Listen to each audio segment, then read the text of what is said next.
₹1 पीक विमा भरायला आधार card, bank passbook अन 7/12 वर समान नाव हवे.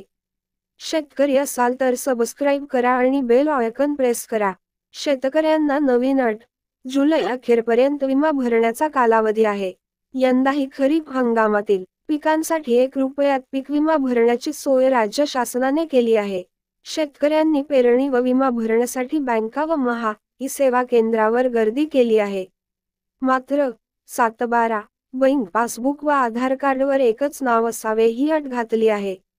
यंदा ही नवीन अट नावात काही अंशी बदल असणाऱ्या शेतकऱ्यांची अडचण झाली आहे.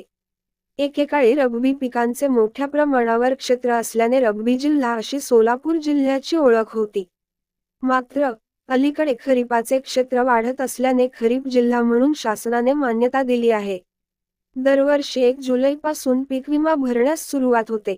साधारण जुलै अखेरपर्यंत पीक विमा भरण्याचा कालावधी असतो. मात्र यावर्षी मे महिन्यात काही जिल्ह्यात पाऊस पडला तर 4 जूनपासून दमदार पाऊस पडण्यास सुरुवात झाली. सलग 10 दिवस जिल्ह्यात पाऊस पडत राहिला. त्यानंतरही दररोज भाग बदलून पाऊस पडत आहे. लवकर पाऊस सुरू झाल्याने पीक कंपनीकडून कसलेही पत्र आले नसले तरी पीक विमा भरून घेण्यास सुरुवात झाली आहे. मागील हंगामाप्रमाणे याही वर्षी ₹1 पीक विमा भरून घेतला जात आहे. शेतकरी हिश्श्याची उर्वरित रकमेचा भार राज्य शासन उचलणार आहे. मात्र यावर्षी 7/12 उतारा, बँक पासबुक व आधार कार्डवर एकच नाव असावे ही अट घालण्यात आली आहे.